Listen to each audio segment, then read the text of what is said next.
Is this thing on? Anybody out there?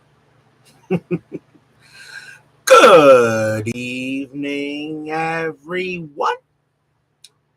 This is Robert. RJL Network presents a State of the Network address for this May the 4th be with you, 2025. Good to see everybody. We'll see who decides to show up here for a little bit of a for a couple of pleasant hours together as we move on to see what's going on out there. So, who was first through the turnstiles here at RJL Network for a little discussion of, well, pretty much anything. So, let's see who's first. Let's see if anybody wants to join in for a little bit here. Kind of rainy day here in at Phoenix. Night is it's me the first afternoon. Good to see Phoenix Night. Welcome there, my good man. And this is a kind of like a back and forth. My subs, other people that want to join in, chat, talk about whatever you'd like to discuss. Pretty much anything. Want to discuss the 1983 season we just finished. What to expect in 1999, starting July 7th. Other stuff that I'm going to try to put on this desk. So there's lots of stuff that we can discuss here. And well, let's see, kind of like what you do when you have an AMA stream. This is Uncle Dave Gardner does these a lot. So does Uncle Ron Juckett from Retro Sports Network. I always like to have a State of the Network address. I'm starting kind of early tonight because I do want to watch the hockey game between St. Louis and Winnipeg. So I'm starting a little early. That game doesn't start until 7, so I thought I'd start early today and, maybe see who wants to join in for a little bit of a chat. And so I thought I'd start kind of early today, But, yes, I'd like to do maybe 2 to 3 of these per year. I don't do these often, but I like about 2 to 3 of these a year, mostly after I'm done with the current season for Inside Pitch Fall Classic, or what now just being called just RJL Network Baseball Replays now, since it's no longer just Inside Pitch. But I like to, this is kind of like if you want to call it a bitch session, that's fine. You can call it that if you wish. But I think that, it's just a way for, us to get together so people can see, some people don't know what I look like. So this is me. Sorry if I broke your cameras or your computer screens. My bad. So, for people that just want to join in and, discuss what they want to discuss, we could talk about Inside Pitch, Fall Classic, some other stuff that I do, Arkham Horror, whatever. This is just a kind of way to there. There's my good friend Matt, Steeler fan. Good to see you, my friend. Steeler fan is kind of like the Steeler fan is really one of my first ever when I started doing this crazy stuff. I think he was there for the first ever payoff pitch game I ever did. I believe that was the Cubs and the Mets. I think it was the Black Cat game of 1969. I did payoff pitch. I was doing that before I graduated to Inside Pitch and such. And he was one of the first people that always seemed to join me for my streams. And he's always been there for me. So, and Jeremy Brooks. The F1 race, exactly. Not far here. It's at Hard Rock, the Miami Grand Prix. I would love to go to that. Tickets are just way too expensive. I just can't spend $1,000 or $2,000 to go see that. I just can't. I really can't. The weather today has not been that great either. I'm hoping the weather for the main race tomorrow should be okay. But I do like Formula One. Don't get me wrong. I do like F1 racing. It's fun to watch.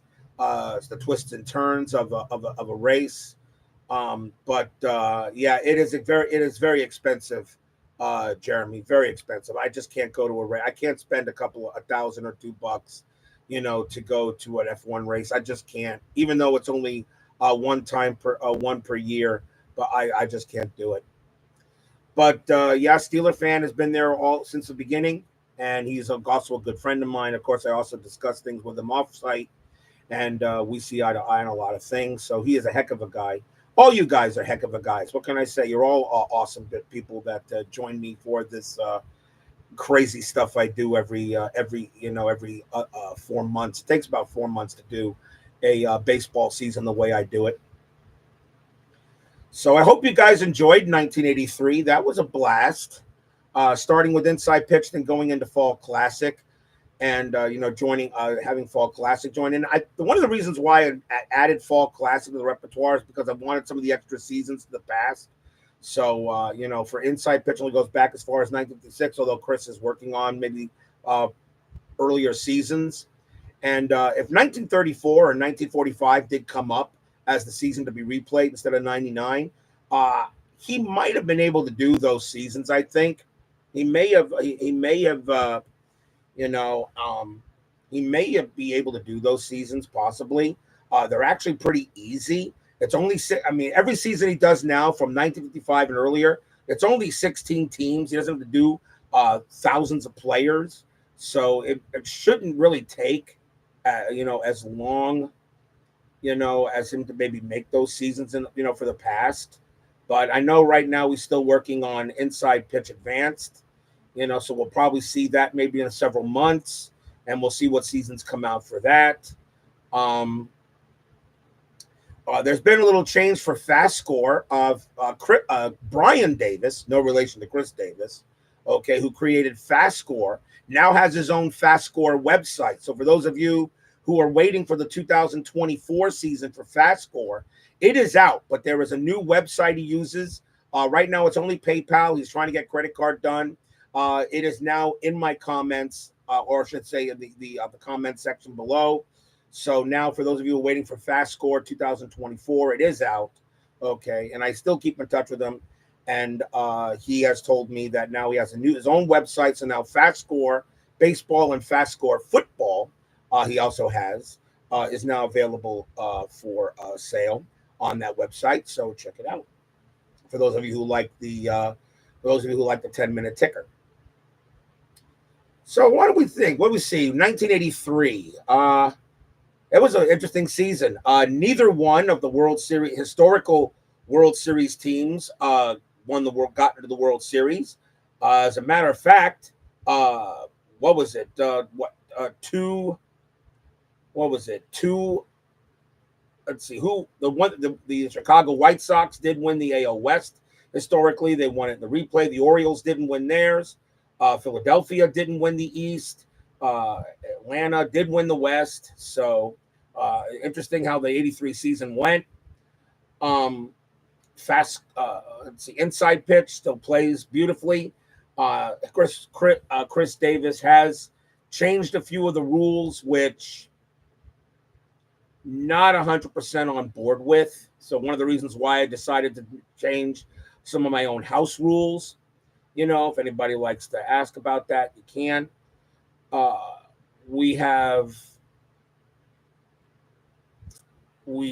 He's also he's changed a few of his, made some of his sets non-uniform, in my opinion, which was a little bit of a downer in my opinion. So I decided to go with how his new seasons are running with the older seasons. I believe it or not, I actually kind of think it makes a little bit more sense if you're going to do it that way. So, but 1983 was a blast. We actually did not choose the actual game of the year in the review show. We actually did not really choose it. We actually did not really choose the game of the year.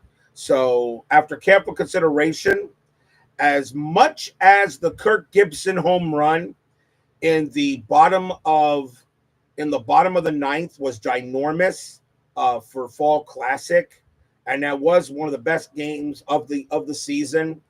But my call for game of the year was the scoreless 14-inning game.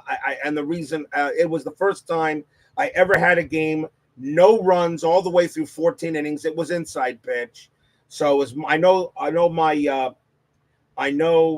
a lot of my Tiger fans might be a little bit disappointed, that not maybe choosing the Kirk Gibson home run game as the game of the year, but that does happen occasionally. That does happen occasionally, of course, but a 14 inning, no score all the way through until 14 innings, that's got to be the game of the year choice. So that is the game of the year for 1983. And I'm going to copy that and paste that into my best games playlist where that is listed. I will also put the Kirk Gibson game in there as well. But that definitely was, to me, the game of the year. Ben Witz, D. Scott Howard, and Peter Dort now join us here. So the goat whisperer, by the way, Mr. D. Scott Howard. So that's my choice for game of the year, was the 14-inning marathon. I really just can't think really any other game. Kenny Landreau hitting for the cycle was a great choice. And yeah, Kirk Gibson hitting the bomb. But I think the 14-inning game has got to be the matchup. If you want Phoenix Night, we could say the 14-inning marathon was the inside pitch game of the year, and the Kirk Gibson bomb was the fall classic game of the year. If you want to do it that way, we could do that as well. That's why I'm putting both into the best games playlist. So if you want, we'll do it that way as well. And just vet the goats. Hey, nobody whispers the goats better than D. Scott Howard. He is the king of the goats. Absolutely. So we now so in 1983, that was a lot of fun. Some surprises, as I said, some surprises. The Orioles didn't win their division, neither did the Phillies. Some surprises by FastScore, but that's what you want. You want some surprises. I mean, a lot of people kind of got mad like one year, like the Los Angeles Dodgers. I think it was the 1988 season that we did. The Dodgers, of course, historically won that World Series. They didn't make the postseason in my 88 replay. They didn't make it. So a lot of people said, well, why is that? That's not realistic. Well, that's the case then. Why even do it? Okay, why even roll FastScore? If you just want the same teams that actually made the postseason, instead of me doing a regular season, I'll just do a postseason tournament, and that's it, using the same teams. It doesn't make any sense, and that's why I prefer using FastScore, because you do get some surprises. It's good to get some surprises out of, and that's why I have the 10-minute ticker, for FastScore. And FastScore that's one thing I love about FastScore print and play. Brian Davis did have 1934 available in FastScore. So if 1934 did come up, I would have been able to use it. He did not have 1945, but I did mention it to him. Could he do it? And he said, no problem. And so he is going to do the remainder of the seasons, he said, now that he has his own website. So check out FastScore. FastScore on the comments. He now has his own website for you to get all the FastScore for your 10-minute ticker needs. I think it's very realistic. I think it's surprising, okay, how it goes. So you don't have to worry about a computer or anything like that. You just want to use, just straight cards and dice. Good to see you there, Greg Jones. How you doing? And let's see.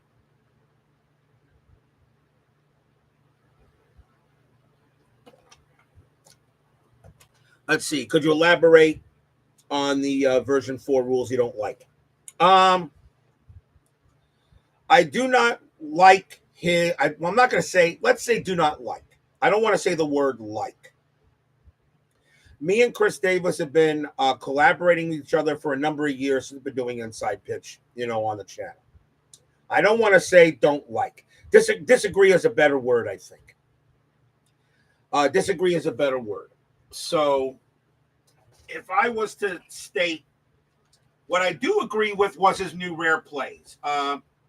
His new rare plays, definitely I had no problem with. No problem with his new rare plays. They were fine. I had no problem. I have the FastScore chart version 4. So I had no problem with the new rare plays. He needed new rare plays. I think he needs more rare plays as well. Maybe he'll make some more in the future. Let's see here. So let me answer Greg Jones. What do I do like? I'm not a fan of the KW becoming KHR. The reason why is because it makes his games not uniform. See, one of the reasons why I took payoff pitch off my replays was because Joe Bryan did an update on his system for his cards and changed a few rules on his cards. And according to him, his rules on sets that I already own for him were now obsolete. I said, are you going to update those seasons? He says no. And that was a turnoff. When you go ahead and update, that's fine. You can update, but don't change the uniformity of your game. And that was my issue. And I begged him to not do that. I begged him. You don't know how many emails I sent to him. Don't do it. But it's his game. And I still love inside pitch. We got the best games of inside pitch. Okay. And it's not going any. And for people wondering if inside pitch is going away, the answer is no. Because as I said, if 1934 or 45 came in, the first person who would have emailed was Chris. And it would have said, according to Retro Sheet, you have the information you do to create one of these 2 seasons. Can you do it? Can you create 34 or 45 in 2 months? Because I'm not starting until July 7th. He said he probably could. The 40s, he said he could probably do it. He wasn't sure about the 30s, but since we don't have to worry about it, since 1999 was the season that showed up, then we don't have to worry about it. It will still be inside pitch fall classic. But I really don't like the KW to the KHR. So what I do is if a KW shows up, if a KW shows up, what I do is I walk to see if the batter is walked. If it's not a walk, then I check to see if it's a home run. And I'll do that also on the KHR seasons he now has, which has got 4 of them right now. Okay. So, and I'll still check to see if it's a walk before I check and see if it's a home run. And that's how I'll do that as well. It still removes the pitcher automatically if he is tired. I do like the idea of no matter the outcome of a wild check, it becomes a blank. I totally agree with that. Yes, unless it is a wild pitch, and then you got to re-roll after that. G2 and P2 off the ballpark card. The version 4 rule is if it's a pop up to the catcher or a grounder to the catcher, you now have to check for an error rating automatically if it's off the ballpark. Because the only way you get G2 and P2 is off the ballpark. He said check for an error. Well, here's the thing about that. If you have a catcher with an error rating of 20, anytime a G2 comes up, he's making an error. And I find that a little bit unfair. But now, of course, you're not checking for an error if it's a range play, G2 and P2. So if it's a range play, you're not checking for the error. But I was on the fence about that. I'm kind of like mixed on that idea. He has this infield in chart that he put in now on the version 4 rules. I looked at it, disagree. I prefer the original rules he uses. But there is a house rule that I did make up in case of the dreaded 6 roll. Now, a number of times, okay, you have a runner on third. It's the bottom of the 9th inning, and you roll and the infield is in, and you roll a 6, and the runner's coming home. If you roll a 6, the throw goes to first. If that's the winning run, you're not throwing to first, you're throwing to the plate. If that's the tying run, you're not throwing to first, you're throwing to the plate. I don't care what the die says. So what I made up was a house rule that if the tying, go ahead, or winning run is on third, and really it's any inning now. It used to be late, but now it's any inning, and you happen to roll a 6, you get a choice. You can take the sure out at first. It's an automatic out. Okay, goes to first, and the run scores. Or you can throw to the plate. But if you throw to the plate, that -2 you get, all right, that -2 you get when the infield is in to the base runner on third, that is nullified. So if you have a base runner on third who has a base running rating of 2, base running rating of 4, and the infield is in, his base running rating becomes a 2.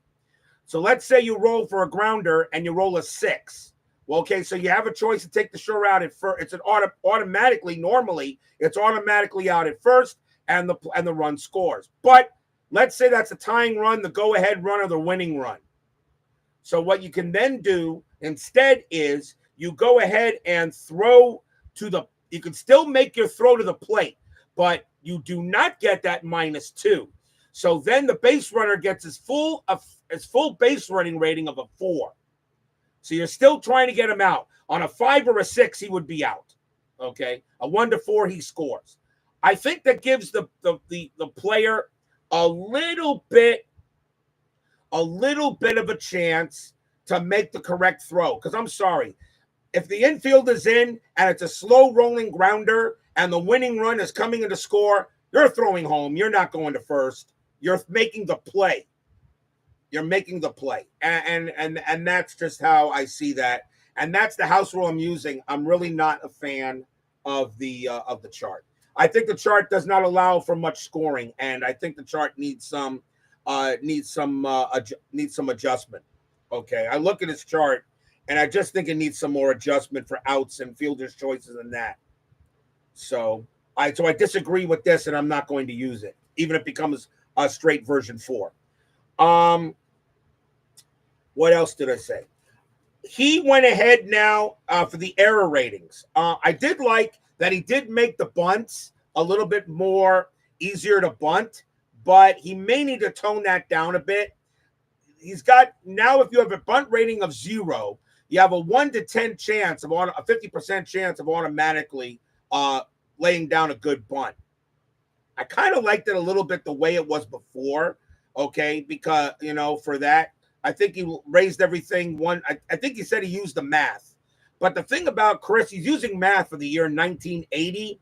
I think he needs to bring it up to 2000 now. But okay.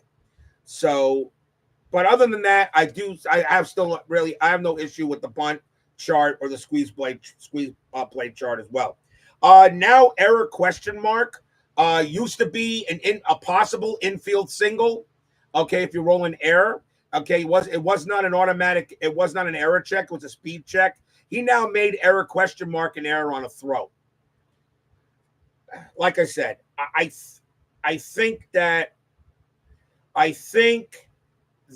he, I don't know what made him decide to add that. I think he wanted more infield singles and some more throwing errors, but I guess it's all right, and I had no problem with it. I was slightly on the fence of it, so that's what I figured, and I do use that as it is. I do use that.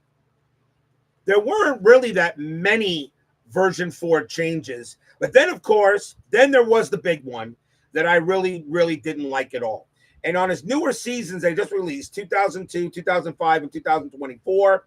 He added the 2-star, on the pitcher card, he added the 2-star and the S1 rating together. So now, if you on the newer seasons, if you roll if the pitcher is not tired, it's an automatic out. If the pitcher is tired, it's a base hit, and that completely made all his previous seasons non-uniform.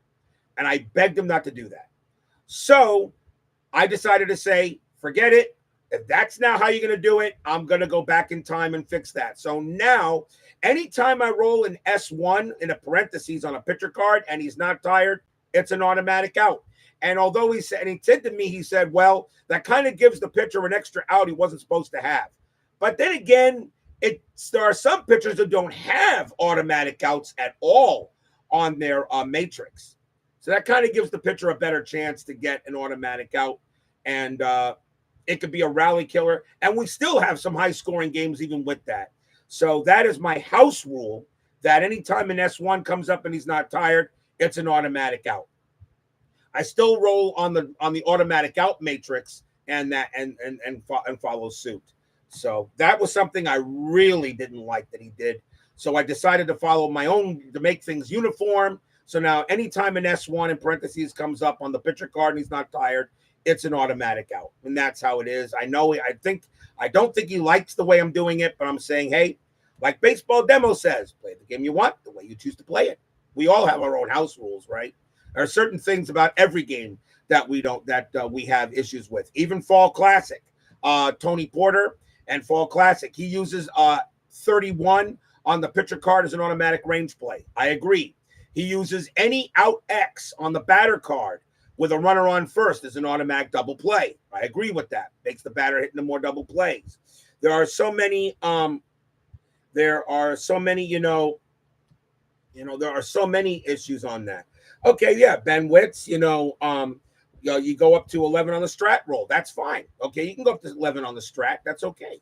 The strat roll, remember, the strat roll is optional. So there were a number of things that I wasn't too crazy about for version 4, but I've made it my own, and I'll continue to play it as it is. As far as inside pitch advanced, he is still working on it. The 2 seasons he's playing with is 1984 and 1977, but he's still constantly changing the cards. So inside pitch advanced is nowhere near ready for sale. And don't worry, regular inside pitch is not going anywhere either. He will still continue to make seasons for regular inside pitch, and he does say he wants to do seasons before 1956 as well. So regular inside pitch is not going anywhere, guys. You don't have to worry. You don't have to worry about that. You don't use many cards on Fall Classic. Yeah, and I only use the fast action cards if I need to. If there's a runner on base or if it's a base hit. Other than that, the die decides where the out was a go with. And some people will go ahead and stay with version 3, and that's okay too. You can do that. You can stay with version 3. It's completely your way. Jimmy Jam joins us here. So, and by the way, Conquered the Hunt. We're going after another cup, guys. I don't know if we're actually going to get it this time. This team, I think, is still not as good as last year's, but they sure took care of Tampa Bay a lot easier than I thought they would. So that's with inside pitch. And and I'll be honest with you guys, because inside pitch,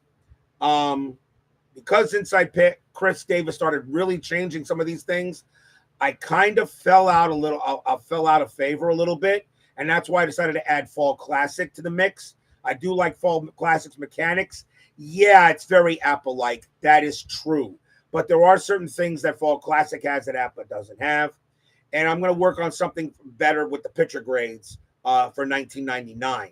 I don't have Fall Classic 1999 yet. I'll be ordering that this week. But yes, I will be getting, I already have, of course, 1999 in inside pitch, and I've already printed out the fringe players for 99 inside pitch. I've not created the first schedule block yet, but that's how we're doing that. So for people wondering why I decided to go with Fall Classic, I was a little bit turned off by what Chris Davis was doing, and I felt like I wanted to add something else to the mix, a little bit more variety and such. We still had a pretty good postseason, and who thought the Tigers were going to win the 1983 season? That surprised the heck out of me. I did not see the Tigers winning the 1983, my 83 replay. I did not see the Tigers doing it. That was really surprising. And that's why you play the games, right?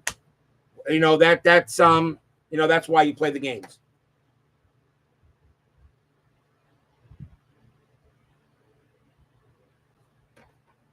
For those of you wondering, it's cranberry juice.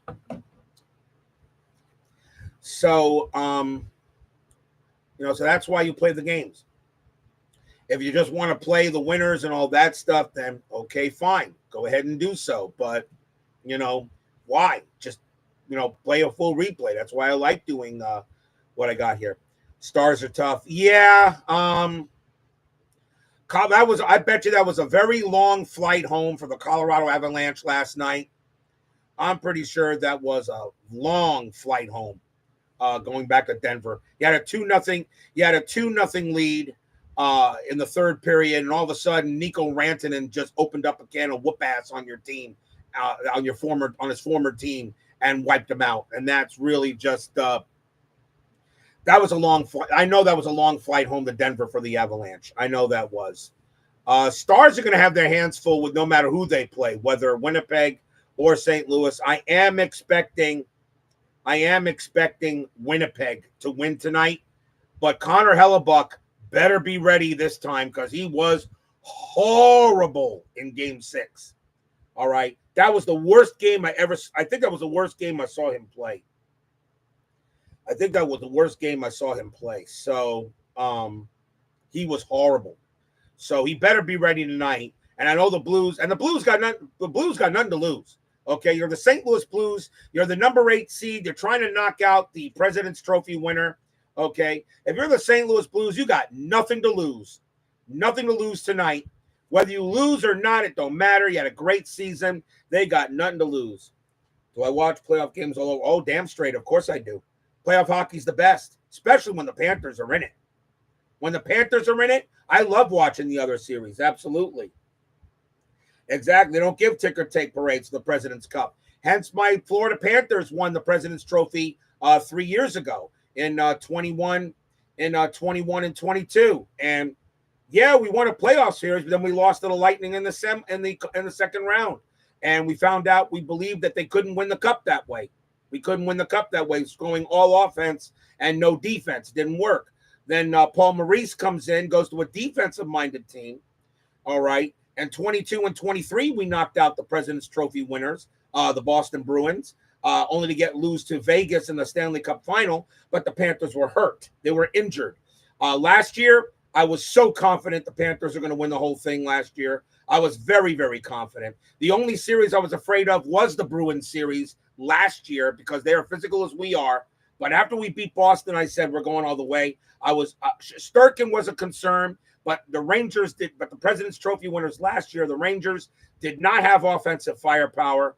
And even though Edmonton took us to 7, that series really should have ended in 5, but it doesn't matter. I was very, very, very, very confident for the Panthers last year. And that's why I was so happy when we actually clinched our cup. Do I think announcers nationally fair to Florida? Absolutely not. They can't stand the Panthers. ESPN stinks. I hate ESPN's coverage. I hate ESPN's coverage of the NHL. They stink. Last year, ESPN, you can tell ESPN was so rooting for the New York Rangers because of Mark Messier and Edmonton, because Messier, of course, was a Ranger and an Oiler. You could tell they were rooting for Edmonton and Messier with the way they were broadcasting. No, I was so happy that the Panthers won the cup and said F you to ESPN. It's the same thing this year. ESPN gave the Panthers I think there was no chance of beating the Lightning. And then the Lightning got wiped out in 5. So, again, ESPN gave no respect to the Panthers. And as far as the Panthers and the Leafs don't suck. Toronto doesn't suck, and I know sooner or later their day is coming. Toronto's day is coming. I do not think it's this day. I think the Panthers will deal with Toronto. They are not a physical club, and I really don't think anybody – and Toronto doesn't scare me. I'm going to say Panthers in 5 or 6 because I know the Panthers will have a bad game, 1 or 2 bad games during that season, during that series. I like the Panthers to beat the Maple Leafs. TNT and TBS, they're a little better. They're a little better for their hockey coverage, a little better. They're great for basketball. TNT's coverage for basketball is excellent, all right? But for hockey, they're a little better than ESPN. But really, they need to find a network that really can do hockey impartial if I'm not watching a Panther broadcast. Lucky for because when I was watching the Panthers against the Lightning, I was using the local station down here. We had the SFL station. I'd rather listen to my own guys, call the game instead of ESPN. But now that they're up to the second round, all right, it's all going to be ESPN or TNT the rest of the way. So yeah, I don't think the announcers are nationally fair to the Panthers. I really don't think they are, and that's how it works there. And Let's see. And yes, Peter, I agree with you. Playoff hockey is wide open. That's the thing about playoff hockey. I mean, I love baseball. I love the baseball playoffs. I love the NFL playoffs. I like the NBA playoffs, but there's nothing like the Stanley Cup playoffs. There really isn't. There is nothing like the Stanley Cup playoffs. It really is. I mean, with the March Madness, with the NCAA tournament, the best tournament done all year long. Although this year's was kind of meh because it all went chalk. Um, the Stanley Cup playoffs is probably the most exciting to watch. All right, and of course, when you get into overtime, nothing beats overtime playoff hockey. Nothing beats overtime playoff hockey. First goal wins, and that's it. So yeah, nothing. Nothing beats overtime playoff hockey. Nothing does. Nothing does. So So I'll give the NHL some credit. The NHL though needs to do away with how they're seeding teams. I do not like the way they are seeding the teams. I kind of agree with this. The number one should be playing. They should go back to a complete conference format. Number one plays 8, 2 versus 7, but the 3 should play the 6 and the 4 should play the 5. I just don't like it where the top two, the second and third place teams in the division will play each other. I think it should be fully seeded. I don't like the way they're seeding it. They should go back to the way I think they should go back to the way it was. I'm not too fan of how they're doing it. I kind of think they should go back to a 1-8, 2-7, or maybe even this. Maybe get rid of the conferences completely and just go 1-16. You're going to get some but then again, a lot of people like the conference format, and I hate the play-in system. I think the play-in system is garbage. It's just to try to create revenue for teams that just barely get in. My Miami Heat really had no business being in the postseason. The Heat were absolutely horrible. That showing against the Cleveland Cavaliers was embarrassing. I didn't watch a single Heat. I only watched one Heat playoff game, and that was the game against Atlanta when they won that. And that was the best basketball game I saw this year. But other than that, I knew they weren't beating Cleveland. And they were just terrible at home. They just mailed it in. They couldn't play. They didn't care. All right. I'm really losing a lot of my NBA mojo. I'm not really into the NBA playoffs. I don't think I've watched any basketball playoffs at all. I really have not really watched any NBA playoff games. I'm not interested right now in basketball. I just, for some reason, basketball is turning me off. And I love the game. All right. And I don't like that basketball in-play tournament, that tournament they have in the regular season. I think that's junk. I just don't like that, and I agree with you, Ben. And I agree the top 25% team should get in. It's all about this. It's all about that. It's all about the money, and that's all it is about. It's all about the cash. We get that. So anyway, I haven't watched any basketball at all. And yeah, the last Miami game was terrible, and that's heck. I'll tell you the truth. If I was to play, let's see, maybe bank shot basketball or one of the other. I don't have a single basketball cards and dice game. But if I was to play the Miami Heat against the Cleveland Cavaliers with maybe bank shot or SSG basketball or some other basketball game, whatever, I'd probably get a better game on the board than what I saw on the court. So that was just embarrassing. It was terrible. And I don't even want to talk about it. Basketball right now is just not cutting it for me. It just isn't. It just isn't. I think Adam Silver needs to reinvent a few things for the NBA and make it a little bit more interesting. I think the NBA is becoming boring. I think it's becoming boring. I don't know.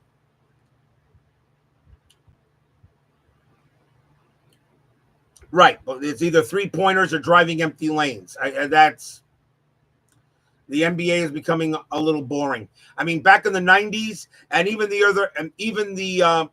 2000s, when the Heat won their first title in 05-06, that was still pretty good basketball. But now it's just not the same. It's really just not the same As yeah, do it at the corner threes. I agree with that too. I mean, there's so many things that could probably make a change on. I just I'm just losing my basketball mojo. I really am. I'm just losing it. I'm losing the basketball mojo.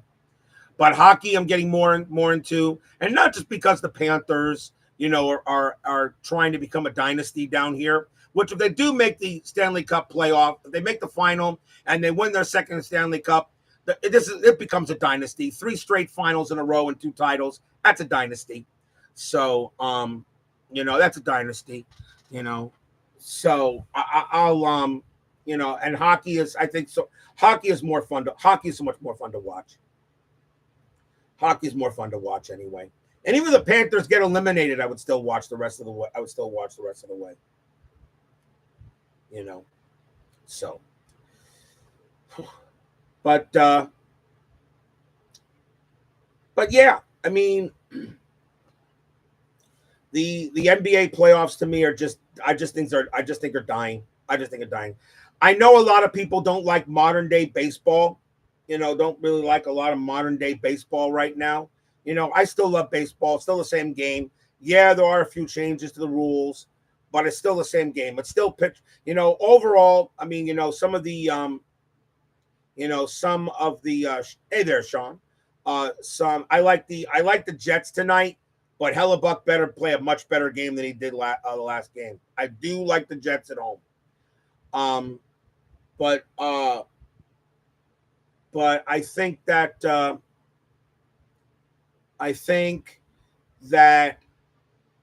they have I think that it's still, baseball is still the same game.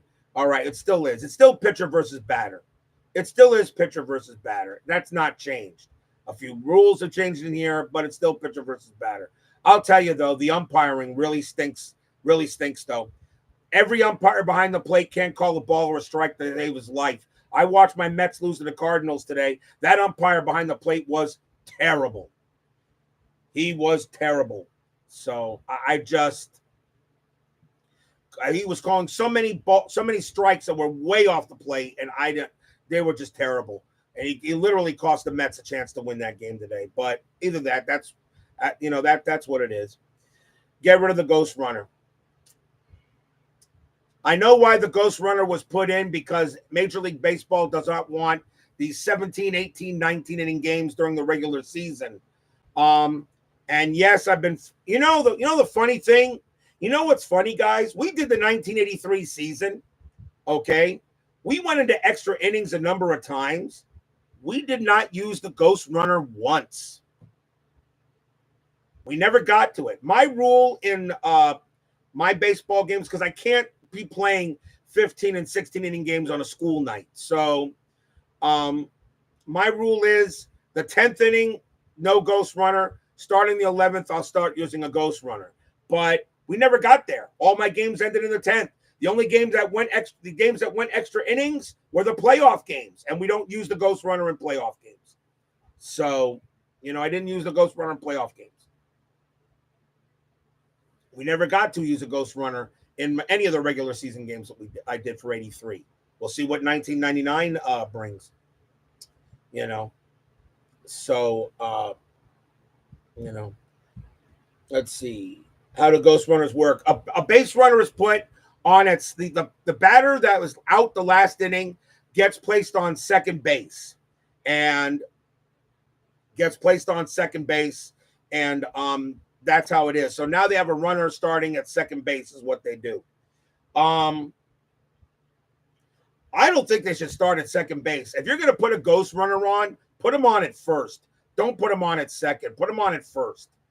Get him at first. I think that makes a little bit more sense. That's because if you put him on at second base, you bunt, move him over to third, and then sacrifice flying and score him. But the thing about it is, there is strategy though to the ghost runners, because even though you may get that runner in, you really need to get 2 runs in order to really have a better chance of winning the ball game. So, no RJL games of the year can ever have ghost runners. I probably may not have a game of the year with a ghost runner on it. We never used it. The ghost runner never came up. I never used the ghost runner. Never got the chance. All extra inning games in my regular season ended in the 10th. They didn't make the 11th. Weird. In the regular season, the postseason, we went further, but that's because we don't use the ghost runners in the postseason, and I won't. So, it's too hot for this. So, that's how, so I'll still use the ghost runners, but not until the 11th inning. I just can't be playing 18, 19 inning games when I have to go to work the next day. I just can't. I just can't. If I didn't have to go to work, so, like that, that late, that early, I mean, maybe I wouldn't use them, but of course I do use ghost runners in exhibition. So if I like for the inside pitch demo game, which is going to, of course, we're still going to have a demo. I didn't mention, of course, I'll still have an inside pitch demo game before I start the 1999 season. And that will be the Atlanta Braves versus the New York Yankees. That will be at Yankee Stadium, the demo game, which I always do 1 week before I start the season. And I am going to do a fall classic demo game as well, which is also going to be the Braves and the Yankees for demo as well. Okay, so I will do a fall classic demo game, and I will do an inside pitch demo game featuring the Braves and the Yankees, because those two teams were in the World Series in 1999. So that same reason they can't be long games and weeknights is why I can get FastScore house rule. Yeah, that's fine too. And by the way, like I said, FastScore, Brian Davis has released his 2024 season, but you no longer go to the replay website to get FastScore. I put the new website in my comments, so now you can go there to get all the FastScore you want. And he's going to be making pretty much every season soon. All right. So right now it has 1950 and some other seasons. So check it out as well. Will Sunday morning baseball make its return? No. I can't be playing games on Sunday morning. I have to shop. On Sundays. I cannot do Sunday morning games anymore. All games now will be at night. All games are at night. I cannot do Sunday afternoon. There may be a Sunday. The Sunday afternoon games. The Sunday games I'll usually reserve for the demo games. So for inside pitch, demo game between the Braves and the Yankees. All right. Those will be still Sunday morning, maybe start at 10, because it takes a while to play that as I go through the rules slowly. All right. But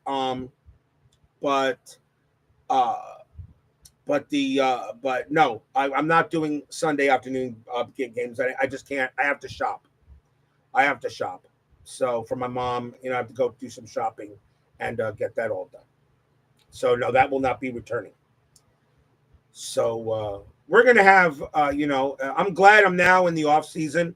After tonight, I'm going to take a week off. I'm going to try not to stream anything for the rest of this week. I want to rest the voice. I'm going to do some unboxings. Now, of course, I know everybody loves my baseball coverage, but no one else seems to like everything else I do.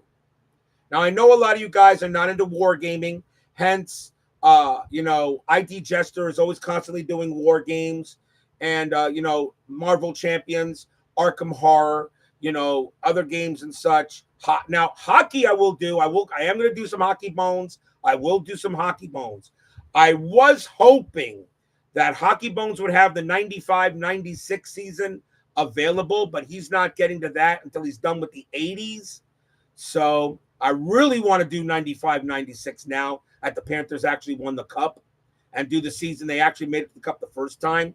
I really want to do 95-96 in Hockey Bones, but I will do some hockey 23-24 with the set I have, and maybe do I don't know, maybe I'll do a 23-24 replay with the Panthers. And what I'll do is maybe the first month, maybe I'll do October and stop.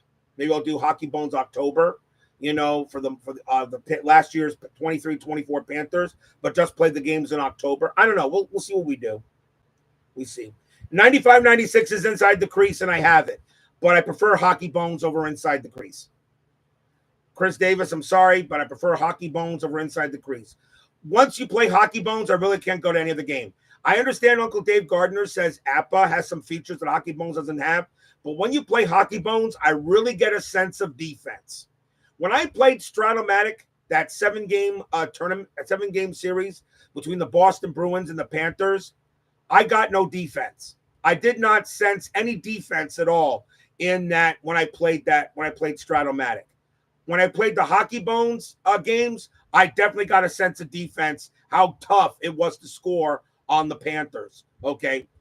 Definitely Hockey Bones to me is the better game, and I think it's the top game. There's much better. I sense more defense in Hockey Bones than I did Stratomatic, and I'm not going back to Stratomatic. I'm not going to play Strat. Stratomatic is really more designed for 2 players than it is for solo, because you don't have strategy dice to decide, is he going to run? Is he going to do this? Is he going to do that? You got to make your own calls, which is fine for managing.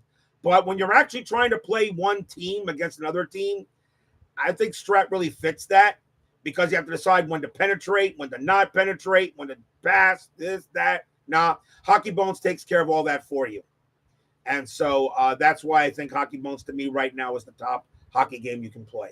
So we'll be doing some Hockey Bones in this off season. So I definitely be on the lookout for some Panthers hockey from last year's 23-24 Stanley Cup. But if they can get 95-96 done, I may do a full 95-96 replay during the off seasons of Inside Pitch, and Fall Classic.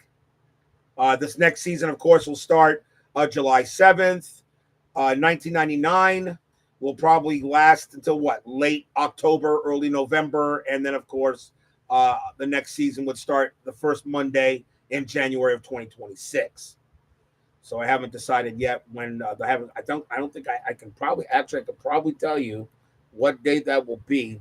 July 7th is a Monday for 2025. So that means the next season would start January 5th of 2026 after 1999. So, and 99 is going to be fun. All 30 teams, we get everybody. We get the Diamondbacks, we get the Devil Rays, we get the Rockies, we get the Marlins, we get everybody. So all the teams are all 30 teams are in the 99 replay. We have a mixture of new parks and old parks. Baltimore plays at Camden Yards. The White Sox play at the new Comiskey Park that year. Okay. Arizona plays at Bank One. Marlins play at the Pro Player. We have Coors Field. We have Tropicana Field. And we have a mixture of old parks. Okay. The Phillies are still playing at the Vet. The Reds are now at Synergy Field. Of course, it's still Riverfront, but now it's known as Synergy Field. No, Ben Witz. No. Tiger Stadium, yes. The Brewers still played in Milwaukee County in 1999, I believe. They still played in Milwaukee County in 1999. They did not move into Miller Park until later. Milwaukee County Stadium, the Brewers played there. So, no, they did not. Also, Anaheim Stadium is in its new configuration, now known as Edison International Field. It's in its new configuration with that rock sculpture out there. And Disney took over the Anaheim Angels. So, we have the new Edison International Field. Candlestick, of course, is 3Com Park.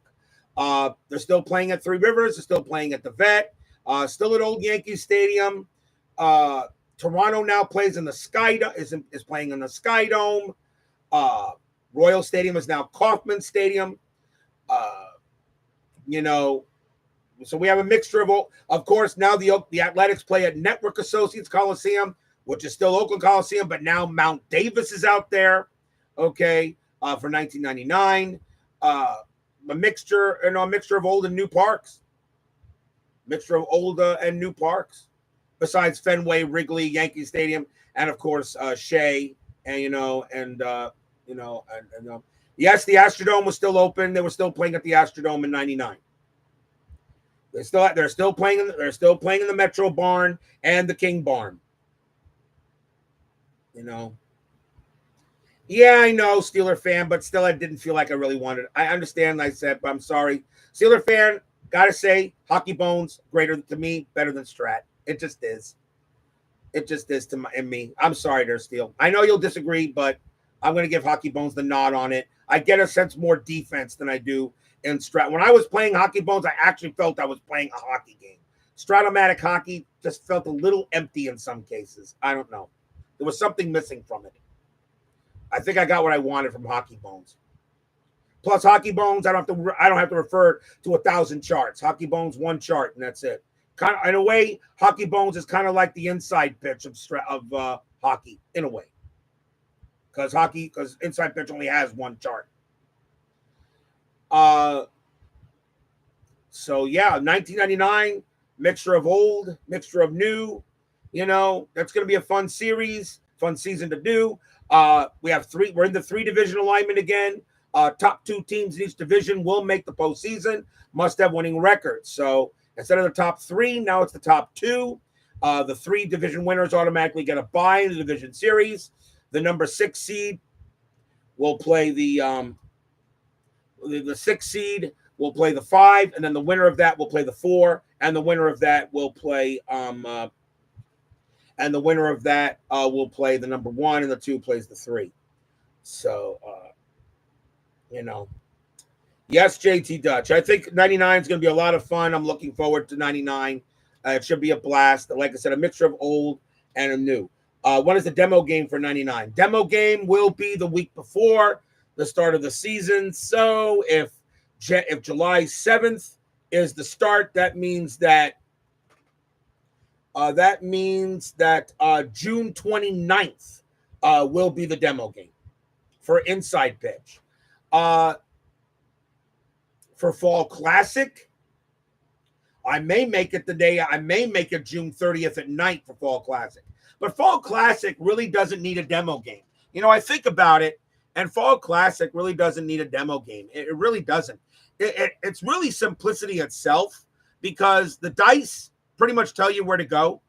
And if you use the fast action cards, you know, you really don't need a demo game. The fast action cards actually takes care of everything. Yes, I will do version 4 rules. Yes.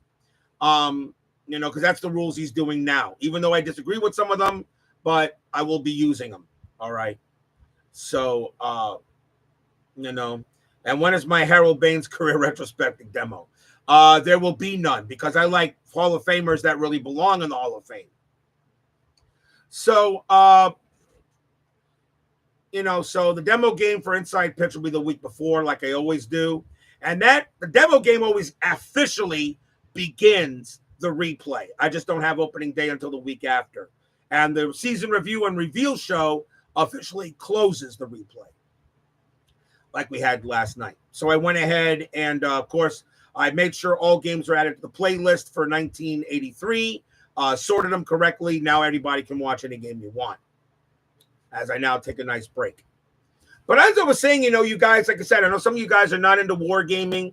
Some of you guys are not into the card gaming I do. And that's okay. I understand that. I mean, it's rare I get watchers for some of this. But I got some stuff here that I really want to show you guys. You know, that especially a Kickstarter that I asked for 2 years ago that finally showed up.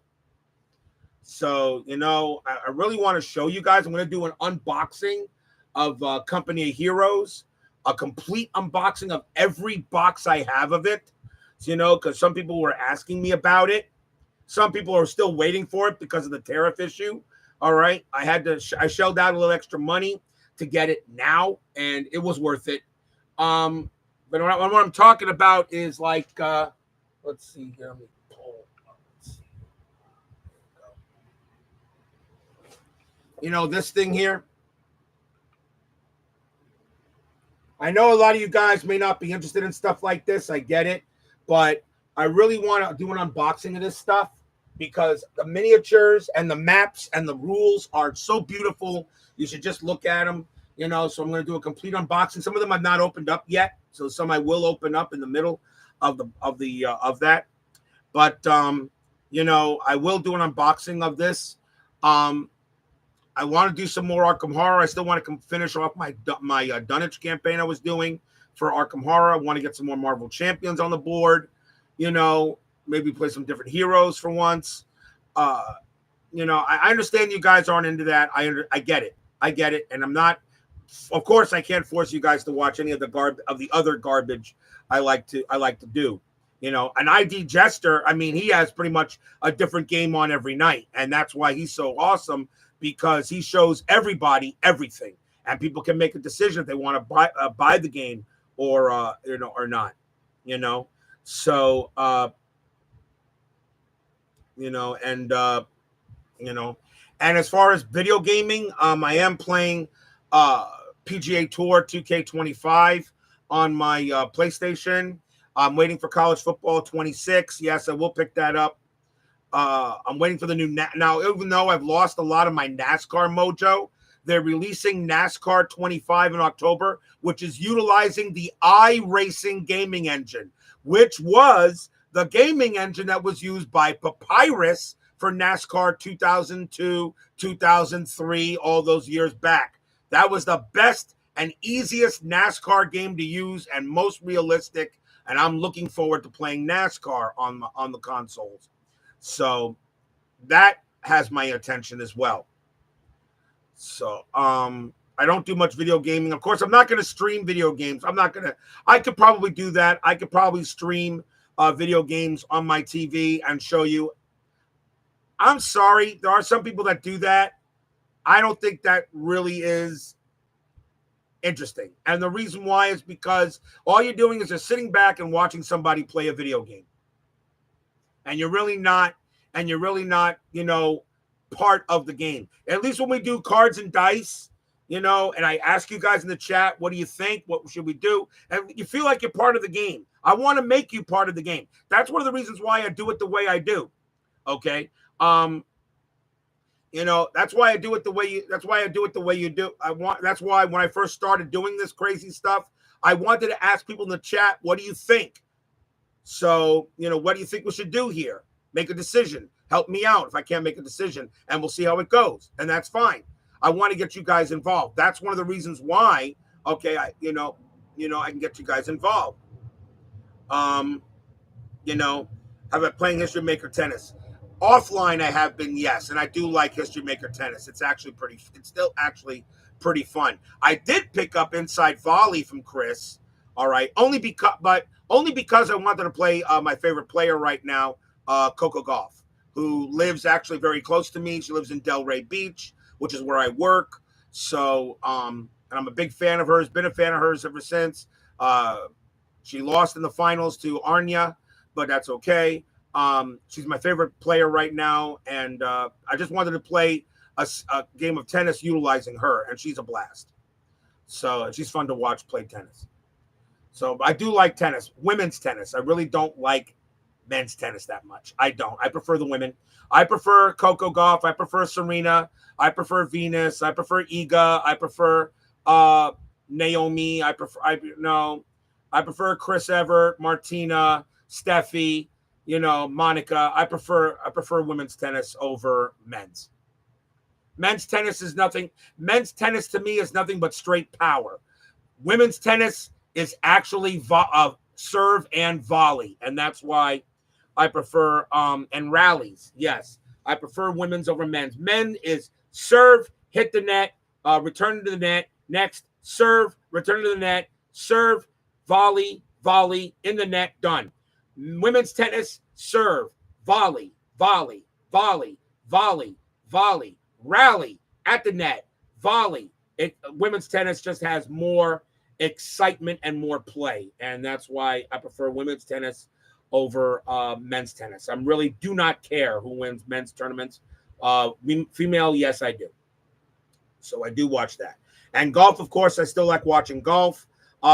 As much as everybody would like me to get History Maker Golf back on the channel, it just takes too long to darn play. Sorry, I can't do it. I cannot be doing 3-hour streams. It bores me a little bit, and it bores you guys. You guys can be doing something else for 3 hours than watching me roll dice and play golf. Come on. So, no. I mean, oh yes, I was very happy for Rory McIlroy. I had tears in my eyes too when he won it. That was the best tournament of the year so far, was the Masters. Oh, I can whisper commentate. I can do. No, that's not true. I can whisper. I can whisper commentate. But yeah, no, the match. That was the best tournament of the year. Was the Masters? I was so happy for Rory. I really was. Justin Rose was such a class act in that at the end of that tournament too. Justin Rose was nothing but class. So I was very, very happy for that. Let's see. Do you have any of this in your video library? I do have some History Maker Golf in my video library. Not. I started out pretty hot with it. It just took too long. I just couldn't do it. It just takes too long. Too long to play History Maker Golf. And as far as I want to do football, it takes too long to play second season. Basketball I don't have any basketball games. If I was to choose a basketball game, I would choose Bank Shot from Joe Bryan and college basketball, not pro. College basketball, not pro. Although, if he was to do the 05-06 Miami season, where the Miami Heat won their first title, I would play that. So, that's how there goes. And of course, Brian B is here now. See True Volume. Yeah, McEnroe, Agassi, Sampras, True, Boris Becker, Yvonne Lendl, Borg. I mean, beyond Borg. I mean, that's where they were volleying. I just can't get into men's tennis. It's just too much power. Slam, hit the net. Slam, hit the net. No. Women's tennis is more volleying. There's more strategy in women's tennis. To me, I just can't get into men's tennis. So I wouldn't be doing that. So.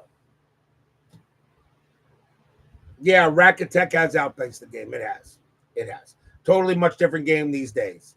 It is a different game. Truthfully, it is a different game these days.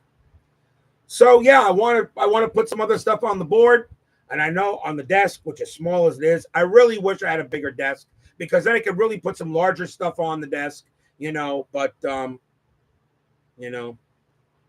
they're baseline basketball by John Turnbull. Like I said, I don't know if I want to do any basketball. All right. I mean, I know we got basketball fans out there, but I don't think I'm going to do basketball. Right now, I'm not into basketball, and I don't want to play a game that at the moment I'm not into. Hockey, of course. That's why I want to do Hockey Bones. Baseball, of course. Of course. Football, I just wish football would, Does the college basketball game include March Madness at the end? I think it does. So that's what I just want to do. I want to do, I want to do that kind of stuff. I want to do that kind of stuff, what I enjoy. But I mean, I have all the Marvel Champions. I have every single Marvel Champions card. I have every single Arkham Horror card. I have every single Lord of the Rings card. I have big time war games. And as I said, I know you guys aren't into that, and it's understandable. I know you like me to do baseball all year long, and I may be fine with it. But I gotta take a break. Those playing those games. No, Whoa Nelly didn't cut it. Whoa Nelly. First of all, his system is expensive, and his system was expensive, and I couldn't get into the game. I didn't sense any football. If there was a football game I'd want to play on the board where it really was a game of football, and no, not Strat.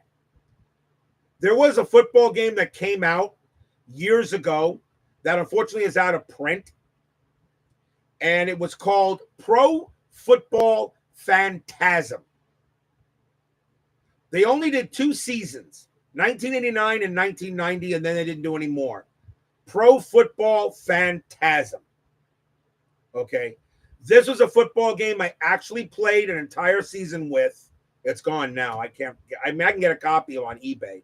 But that was a football game that I really enjoyed. What about Al Wilson's Fast Football? No, that's not football. That's rolling dice. I want a football game where you put players on the field.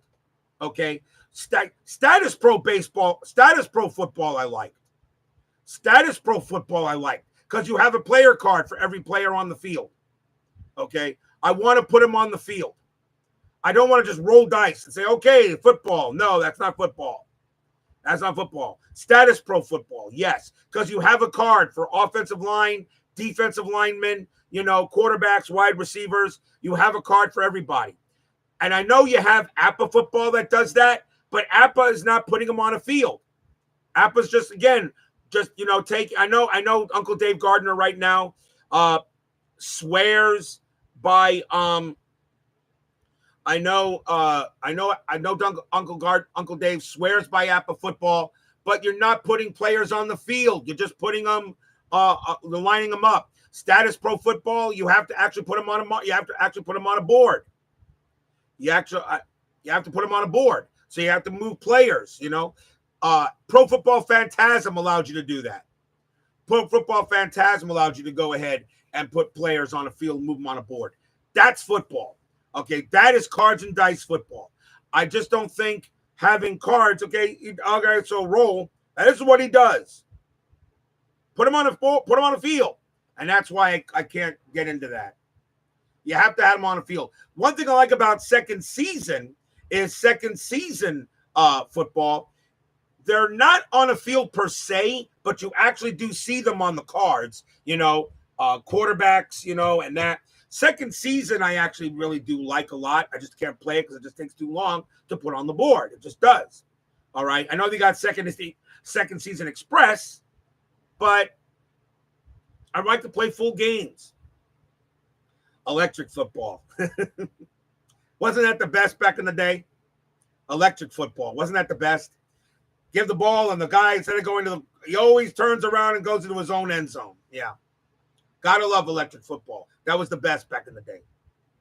But yeah, no, if you don't have a card for every football player, okay, and you're not putting them on a board, I don't think that's football. I just think that's rolling dice and looking at a card. That's all it is. So status pro football, I thought I like status pro football a lot because it gave you all the players. All right. And Pro Football Phantasm was what I really did like because you got all the players for that as well. If you ever, you'll find that if you'll find that game on and Board Game Net in the Board Game Network, you'll find that Board Game Network and eBay sometimes gets that copy once in a while. I mean, I wouldn't mind playing that system again. Unfortunately, my favorite season it doesn't have. I would like if I was to get status pro football, I would have to get 1984 because that's my favorite football season with the Dolphins. Basketball, same thing, go outside and play football. There you go.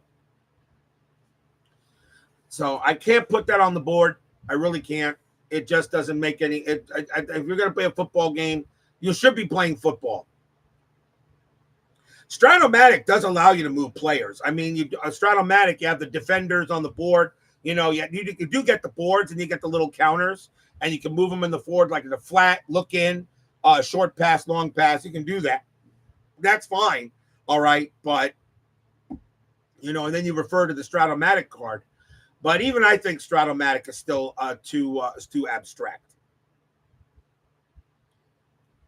Direct sunlight. Yeah, all us vampires, we don't like to go out in the sun. So I can't do football on the board. As much as I would like to. I mean, I'll let Uncle Dave Gardner do football. I'll let Al Red Sox fan will let him do the football. He does action. He does pro football strategy. He does I'll let football be handled by Uncle Dave and Uncle Al and Al Red Sox fan. I'll let them go ahead and do. I'll let them handle the football. They're really the experts at it. I'll let them do it. I'm not the hockey expert that Dave Gardner is, but I will do hockey bones. All right. And as terms of video game baseball, that's all Uncle Ron. I leave that in his capable hands. All right. And ID Jester, he can do everything. He does everything else. I'm not going to step on I'm not gonna. I don't want to steal people's thunder. I don't want to do that. Let them be the experts at it. They're the ones getting the viewers for that, and I will let ahead and go ahead and let them do that. So that's how I feel on that for comes to football or for all the other sports. Who else am I? And then of course, I like watching the card games. Dale, the casual gamer, is back. He's now doing card games again, which is great. I'm very happy he's back. He's back. So, and of course, Dave at Baseball Demos. He's doing his season ticket baseball replay. I'm actually very happy that, in a way, I'm a little sad actually that 1934 was not chosen. I would have loved to have done Babe Ruth and Lou Gehrig, and among others in that year.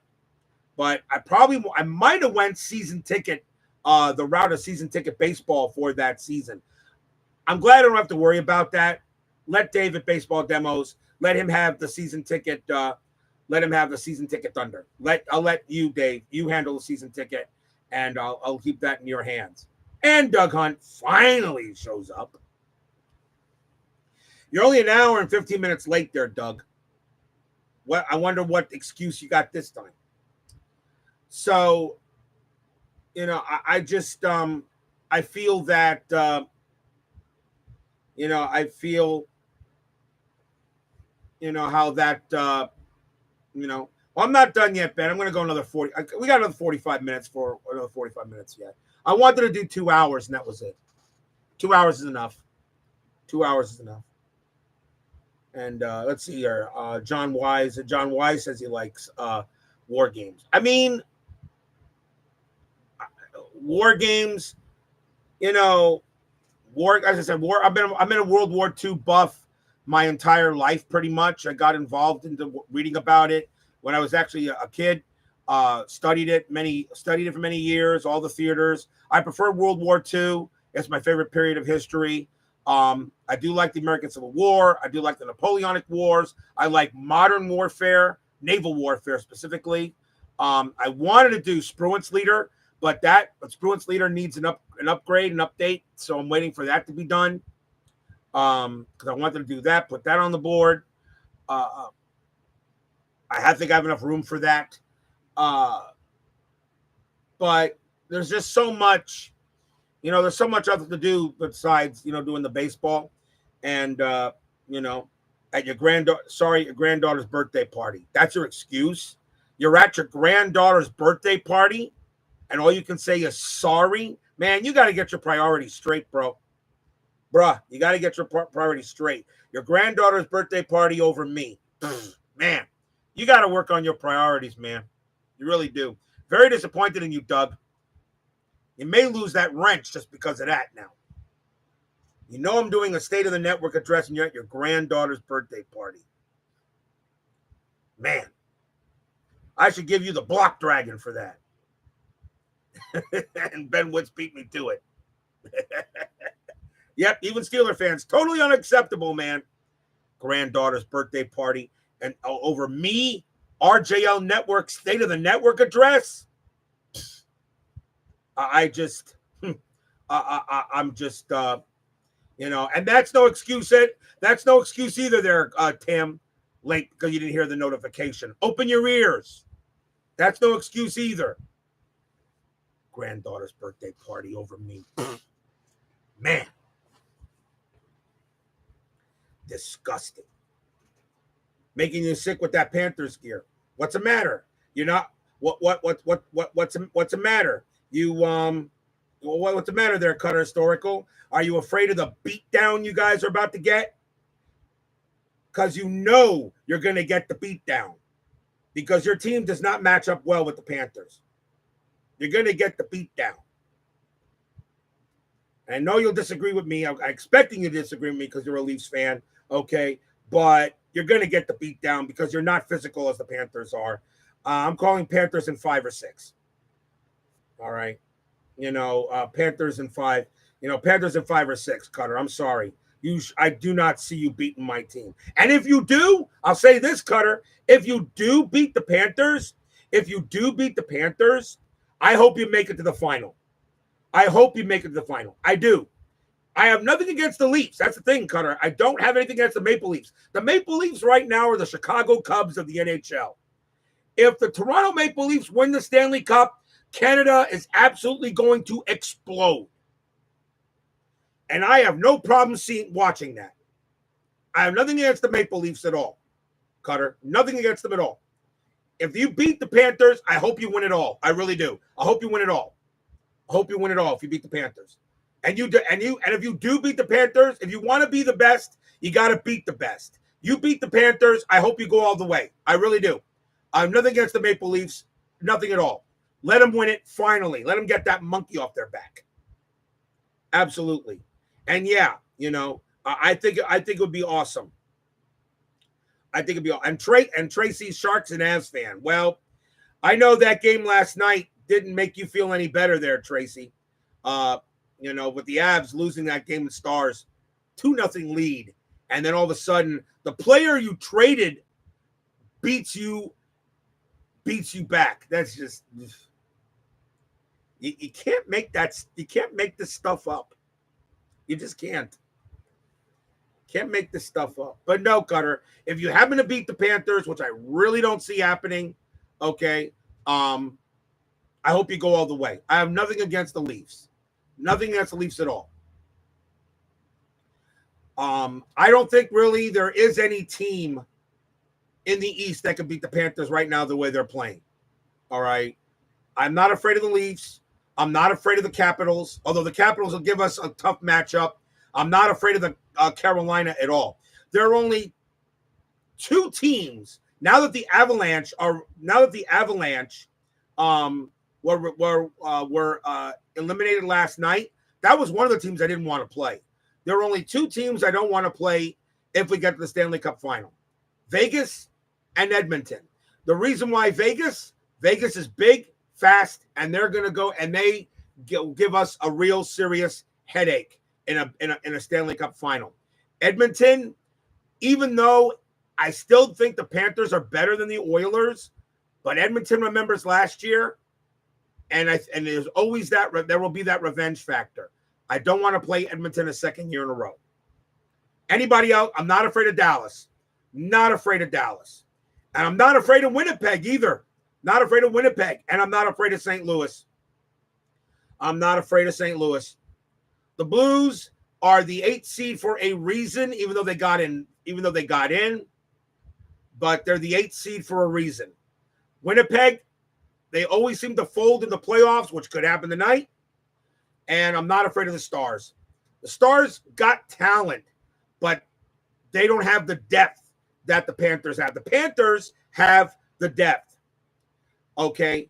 The Panthers have 4 deep lines. Every one of those, there is no other team in the NHL that has 4 lines that can score and play defense and can hit you.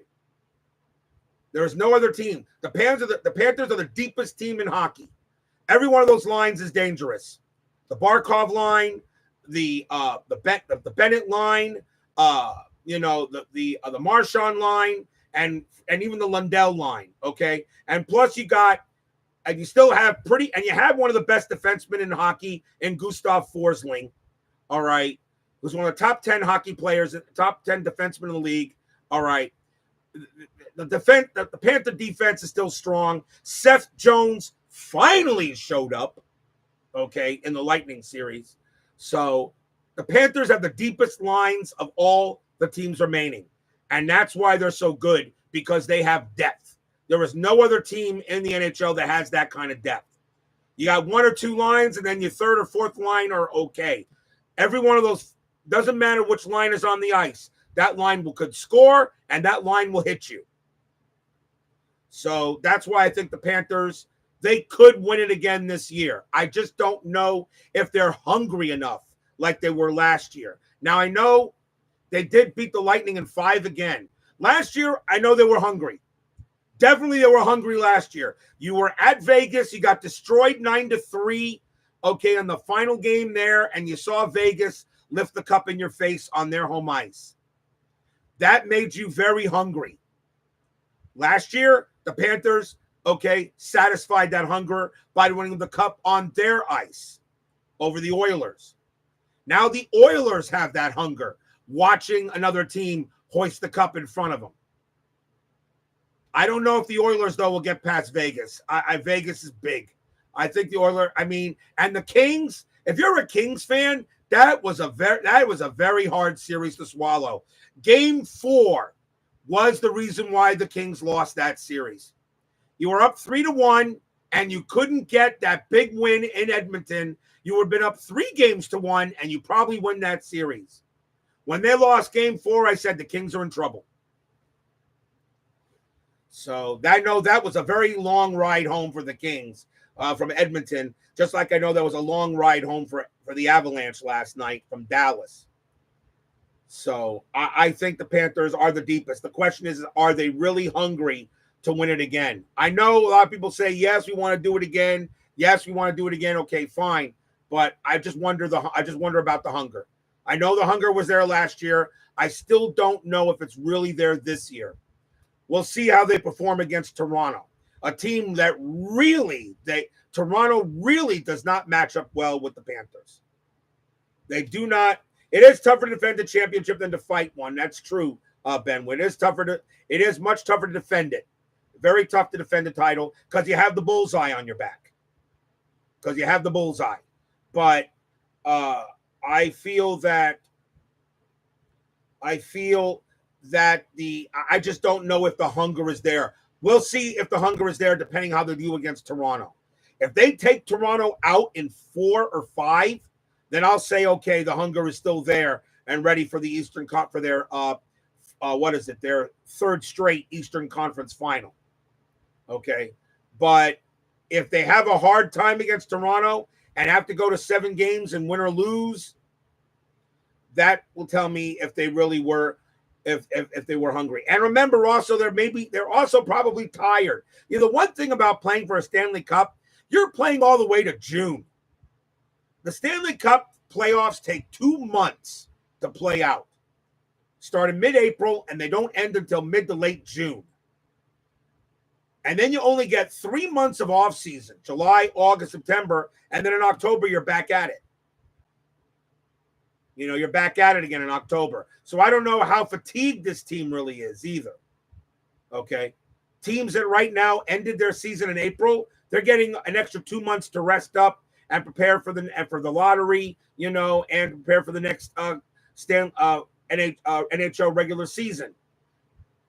You know, Bobrovsky can almost make his Hall of Fame case if he wins. No, Clee baseball fan, he is a Hall of Famer.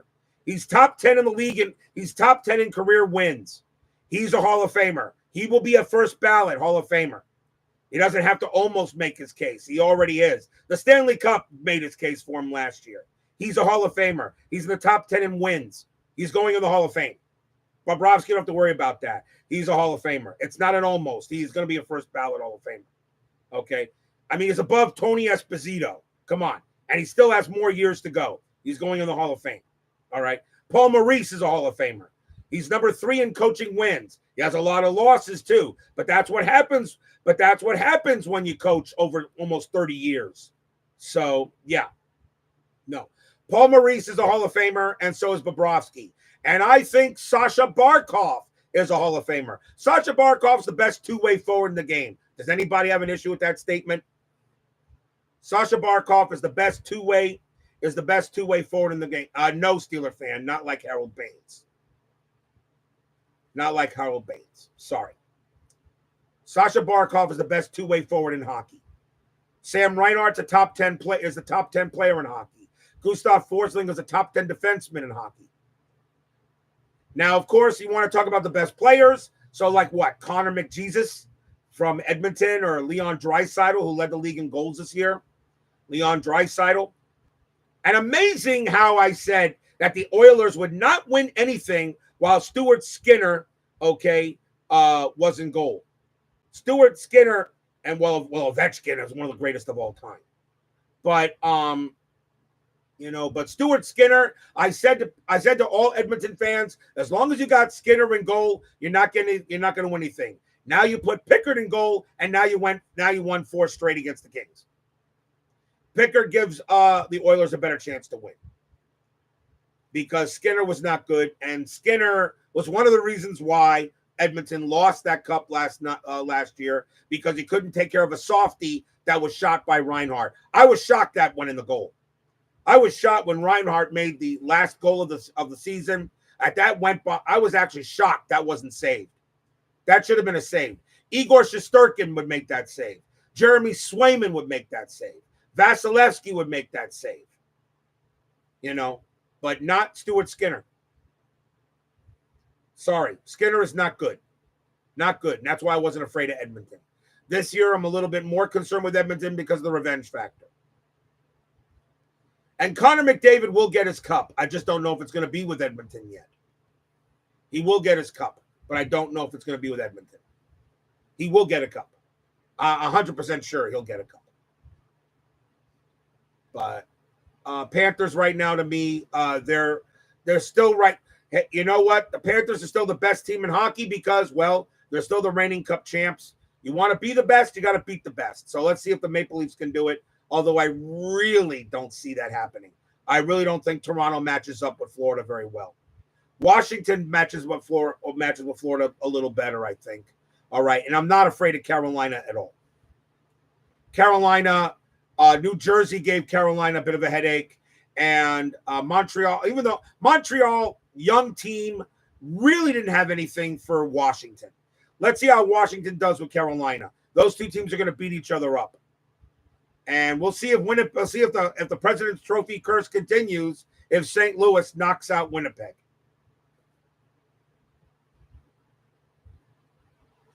But I'll say this, Cutter Historical. If the Leafs do win, I hope they go all the way. I hope they do. It would be great for Canada. It'd be great for Toronto. It'd be great for the fans. I hope they go all the way. No Sheffield for Winnipeg tonight. Yeah, that could hurt too. But hey, your President's Trophy. You're the best team in a regular season. Hey, Winnipeg Jets. You better man up, because that was a disgusting performance against the Blues in Game 6. And Hellebuck, you better just put that game out of your mind and concentrate on Game 7 tonight if you're Winnipeg. If you're the Blues, as I said, you got nothing to lose tonight. The Blues got none to lose. You're taking the President's Trophy team to a Game 7, just like the Panthers did 2 years ago against the Bruins, when the Bruins had a 3-1 lead and the Panthers beat them 3 straight. Yeah, I believe that's the first time they ever won the President's Trophy. Yes, I think it is. I don't remember them winning the President's Trophy when they were the Atlanta Thrashers, because the Winnipeg Jets are the old ex-Atlanta Thrashers. So I don't think they ever won the President's. I think it's the first time they ever did it. But the President's Trophy curse, I think only 9 teams. Yeah, the original Winnipeg moved to Phoenix. That's right. The original Winnipeg Jets, moved to Phoenix to become, the original become the Phoenix Coyotes and the Arizona Coyotes, and now they're the Utah Hockey Club. Okay. And of course, the old Colorado Avalanche were the old Quebec Nordiques. So, so many movement of hockey teams and all that stuff. So, matter of fact, the Colorado Avalanche won their first Stanley Cup in 95-96 when the Panthers went there. So, so I'll give credit to the Avalanche that year. Of course, they had a heck of a team. Yep, the Dallas Stars, the former Minnesota North Stars, exactly. The old Minnesota North Stars. Absolutely. You can ask your Uncle Dave Gardner. He is the hockey expert. He knows everything about the game. He lives and breathes it. And that is why Uncle Dave is the hockey. He is the Lord of the Rink. I give him the moniker, the Lord of the Rink, or Lord of the Rinks. He's the Lord of the Rinks. I give him that title because he deserves it. Yep, Hartford Whalers, Carolina Hurricanes. Is hockey more popular in the southern U.S. than Canada? No. I don't think anything's more popular in Canada than hockey. The only reason why right now hockey is popular down here is because we're winning. We're winning, okay? The Panthers the Panthers, okay, got new ownership in Viola, and then got Zito as the general manager, and he started putting together a team. And now the Panthers are in a golden age, which is true. The Panthers right now are going through the golden age. Trust me, there were a lot of lean years my Panthers had where they couldn't fill that place. A lot of lean years. A lot of lean years where the Panthers were just awful. Okay? But now they're in a golden age. And if they win this cup also, I will call this a dynasty. I will call this a dynasty. If the Panthers win their second Stanley Cup in their third try, this is a dynasty. And you won the President's Trophy in the first year, but got beat in the semifinals, doesn't matter. It's still a dynasty. They win the cup here, it's a dynasty. I'll call it a Panther dynasty. But but hockey is to Canada as football is to the U.S. That is true. They live and breathe hockey. That's why Canada wants. Remember, the last team to win the Stanley Cup was what? Montreal in what? 92, 93? Was that the last year the Canadians won the Stanley Cup? It's been that many years since the Canadians won. So I think they were the last Canadian team to win the cup, the Montreal Canadiens. So there hasn't been a Canadian team that's won the cup since then. It's been 30 years. And yes, the Lightning had some good years as well. And, the Lightning are still a top team. All right. And now the Panthers are in a golden age. And that's great for us down here in Sunrise. We love them. We always did. We just wanted this team to be good. They're not only good, they're champs. And that's even better. And now every time the Panthers take the ice, they're a threat to win every game they play. And as long as they keep the core of this team together, the Panthers are going to be Stanley Cup contenders for at least another 5 more years. Sooner or later, it'll end. Sooner or later, it will end. Okay? But until it does end, as a Panther fan, I'm going to enjoy it. I'm going to enjoy it. Sooner or later, it does end. It does end. So all good things come to an end. But there hasn't been a Canadian winner in hockey in 30 years. And a lot of people think it's Gary Bettman's issue. I say, I don't think so. I don't think a lot of people say, oh, Bettman isn't. Nah, I don't think so. I don't think so. There are many things you can control about hockey, but you really can't control the bounce of the puck. You really can't. And even though the refereeing is terrible, and it is, all right, you really can't control the bounce of the puck. Sometimes the puck bounces in a way that just follows your favor. Luck is part of hockey. Luck is part of hockey. Just like the Penguins, and they have to start to rebuild Superman Crosby and Malkin. Yeah, exactly. What happens when now that Flower is gone? Flower, one of the greatest of all time. Absolutely. First ballot Hall of Famer. Flower's one of the greatest goalies ever. Absolutely. But yeah, sooner or later, look at the Penguins. They haven't done anything in a long time. I know Steeler fan will agree with that. You still have Sidney Crosby, but yet the Penguins now are in the middle are in some doldrums. They can't make the playoffs now. The Penguins are not a threat right now. They'll get back there. I'm not worried about the Penguins though. That franchise is still very well run. I'm not worried about the Penguins. That's still a well-run franchise. They'll get back to the top. They will. Pittsburgh always does. They'll get back to the top. They just got to learn how to win again. They will. There are a lot of teams that need to learn how to win. The San Jose Sharks need to learn how to win. The Blackhawks need to know how to win again. All right. Utah Hockey Club needs to learn how to win. And they'll have a new name starting after the NHL season. At least I think so. Then maybe, I don't know what they're going to be named as yet, Utah, but they're going to have a new name, I think. So Utah Hockey Club. They may continue to call it that too, but I think they'd rather have a name. So, you have the Utah Hockey Club. The Penguins, I just think the Penguins, they got to learn how to win. The Boston Bruins, they need some soul searching. How do you go from President's Trophy and then 2 years last place? Boston got a lot. Boston needs to look in the mirror. Blue Jackets. Yes, Columbus. Absolutely. They could be very interesting next year. Columbus, you know, could be very interesting next year.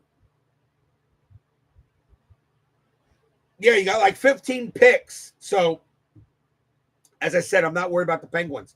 So the Flyers need to find out how to win again. All right. The Islanders need to learn how to win again. There are just some teams right now, they're in rebuilding mode, that are in doldrum mode. They just need to learn how to win.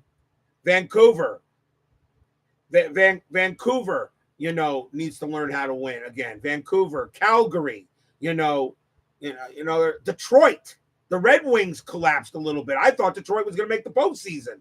There's just so many teams that need to, learn how to win again.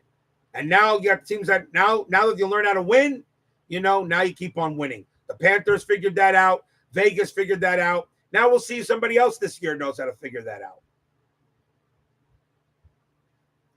You got to learn. I always feel you got to learn how to lose before you can learn how to win.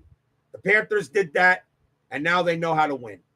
And we conquered the hunt, people. We conquered the hunt. Now we're going to try to do it again. I still don't think we're going to do it a second time in a row, but if we do, I'll do another championship stream like I did the last time when the Panthers won the title last year.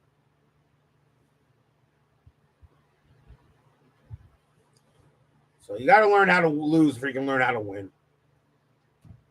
As simple as that, I think. You got to get to that final level, and then you got to learn how to lose. Because then you're going to become hungry, and then you'll learn how to win. And that's what did the Panthers. You want to talk about the last year's 23-24 Panthers. It starts in the final game of the Stanley Cup final the year before. That's where it started. When you got crushed 9-3 and watched Vegas hoist that cup in your face. That's where it started. Knew they had some business to finish with. And last year, they did that. You have to forgive me a little bit. It's rare that one of my favorite teams wins the whole thing. It's rare.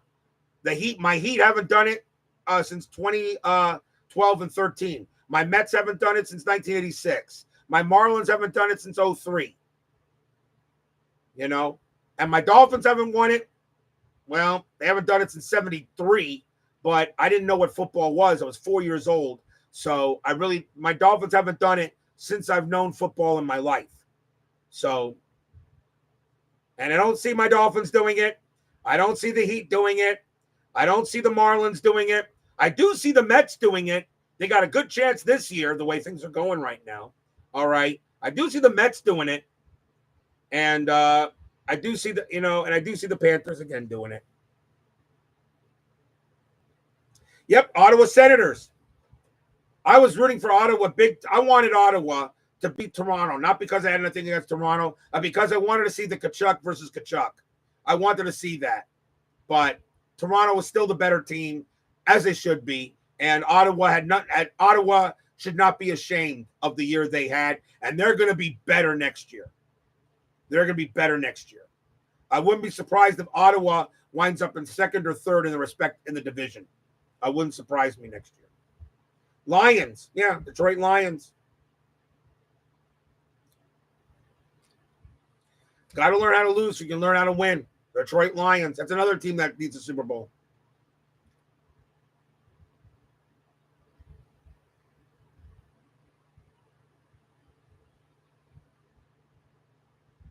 Oh, that's okay, Kevin Thomas. I still got another 15 minutes, and then I'm going to close it down. Because, as I said, I want to watch the hockey game. But, I guess I got to say something here, too. All you guys, let me say something to all you guys there in the chat. And I know you guys are all over the place. Canada, East Coast, West Coast, Europe, something like that. I want to thank all of you. I want to thank every single one of you in the chat today. I want to thank everybody that does catch a stream, that can't make the chat but watches the replay. You know, I want to thank all you guys out there. I want to thank every single one of you out there. I want to thank all of you for joining me in the game when I roll these games, joining me for war games, joining me for card games, joining me for Inside Pitch, Fall Classic, postseason. You know, I want to thank every single one of you guys out there. I never thought when I started doing this that I would have, I mean, I'm not at 1,000 subscribers yet, but the subscribers I have here are good ones. And I'm happy that all of you that did subscribe, you know, I never thought I'd be as, I guess, I don't know if I want to call it popular, because, I mean, Al Red Sox fan and Uncle Dave Gardner, Uncle Ron Juckett of Retro Sports Network. You have baseball demos, you have more subs. But, you know, I never thought when I started doing this that I'd be very close to 1,000 subscribers, and having all you guys actually sit here and listen to me just rant. You know, I want to thank every one of you guys. A lot of you guys have been here from the start. Some have been here for a while. Some just joined, and that's okay. And I want to thank every one of you guys. The ones that, if I had to give out to the most, Steeler fan, first of all, he gets my most thanks first because he was there at the start, and he's been there for the 5 years I've been doing this crazy stuff. I want to thank, even though he's not in the chat, but I want to thank Al Red Sox fan. One day during COVID, I was out of work. Nobody wasn't working. Okay. And I saw Al Red Sox fan playing Stratomatic, rolling cards and dice. Okay. On a camera, announcing the game. And I said, can I do that? I want to thank ID Jester for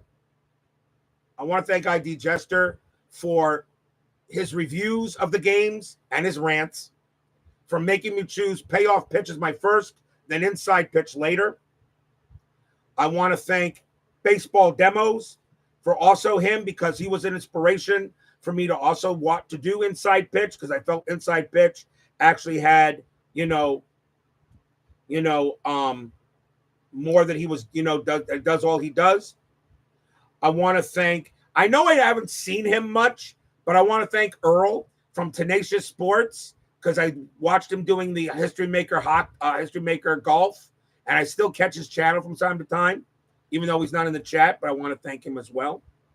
I want to thank Uncle Dave Gardner for his also showing me how a presentation can be done. I want to thank him as well. He is the Lord of the Rings. A very special thanks also goes to Retro Sports Network and Uncle Ron Juckett.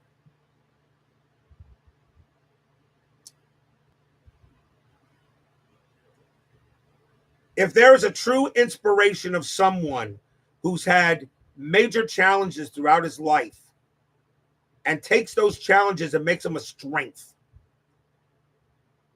and uses what he can do to bring joy in the video games he does, of his seasons that he does on Action PC Baseball, hockey, football, everything he does. If there is a true inspiration of a real man, a man that did not let any challenges stop him from making himself happy and making others happy, there was none other than Uncle Ron Juckett for Retro Sports Network.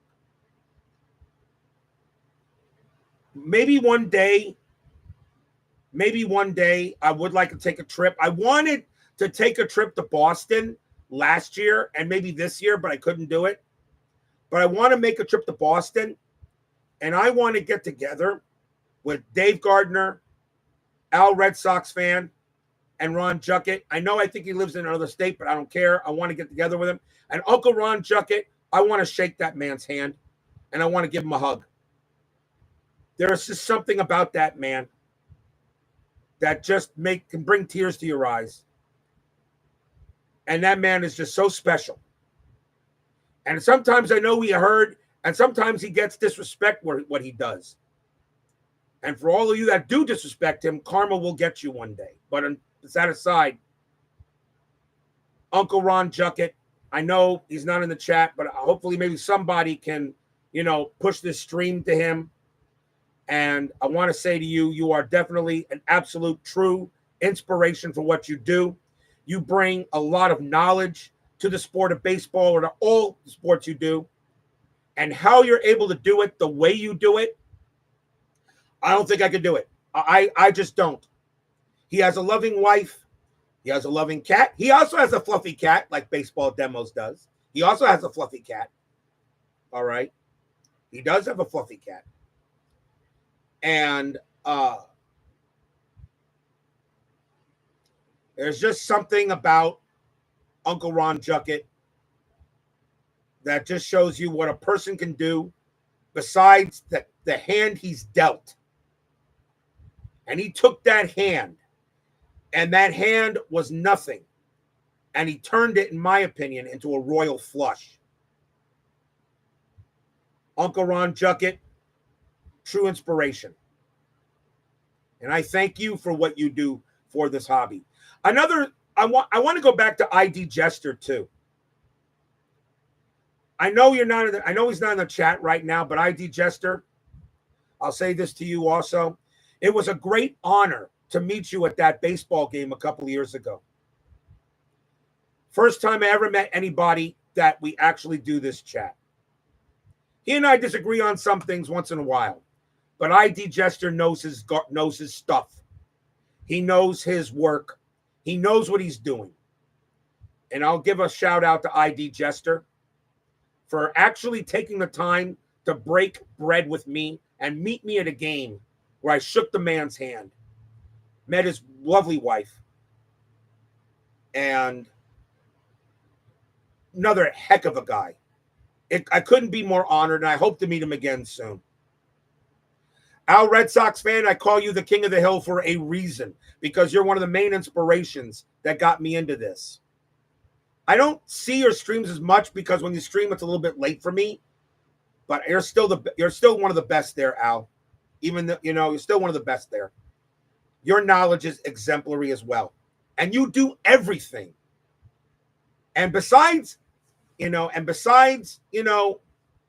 boxing is still your best, I think. I know you do football, baseball, everything, but I think boxing is your best. I think boxing is your best. So, Al, thank you, Al, Red Sox fan. I also didn't mention Lee Anthony Crooks of Bleacher Bums Gaming. He was another inspiration of mine. Lee Anthony, stop photobombing that beautiful queen of yours. And people know what I'm talking about that check his Facebook posts.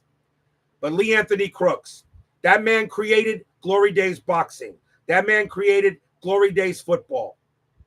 I don't know about you, but if you create a game engine, that makes you a genius. To actually sit there with the math, creating your own engine. And Glory Days boxing is the best boxing game on the market, if not maybe the best tabletop game on the market. Lee Anthony Crooks, if you get to see this as well, it's an honor to know you as well, sir. And I've bought everything. I've tried to buy as much as I can of yours, even if I don't play it, just to support you. Lee Anthony Crooks, don't forget Bleacher Bums Gaming, people. He deserves it as well. Dave Baseball Demos. Dave at Baseball Demos. You and I have also gotten together. We become friends. We sometimes go ahead. And we chat I do a quick Facebook to you. Baseball Demos. You're a good man. And you've also been an inspiration to me as well. And I want to thank you as well for the work you do. I try to make all your streams if possible. If I can't, I'm sorry. But I do love what you do. You are the opposite of me. As I am crazy and loud, you are calm and collected. That's why I always tell people, if you watch a game from me, the next game you should watch is from him. Because I will bring you all the way up here, and Baseball Demos will bring you back to earth. And that's why, Dave, you're an inspiration as well. You were one of the people I was first watching, and I thank you very much for the work you do. And you deserve the kudos and the accolades that you receive as well. Uncle Dave Gardner, as I said, you're the Lord of the Rinks. You're the hockey master. I cannot beat your hockey knowledge. You know more about it in your hand than I know in my whole body. You're also one of the great inspirations to me to do this. He's not in the chat, but after further review with Steve Tower, you're another inspiration. I'm not into the History Maker series as much as I should, but it is always fun to watch you play. And nobody does the uke like Steve Tower. Can I get a hear about that in the chat?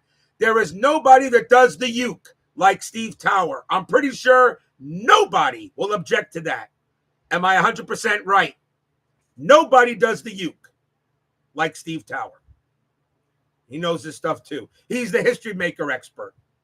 And I'll give that as well. I'll give a little shout out to you, Steve Tower. Another great one of our hobby. Always fun to watch you.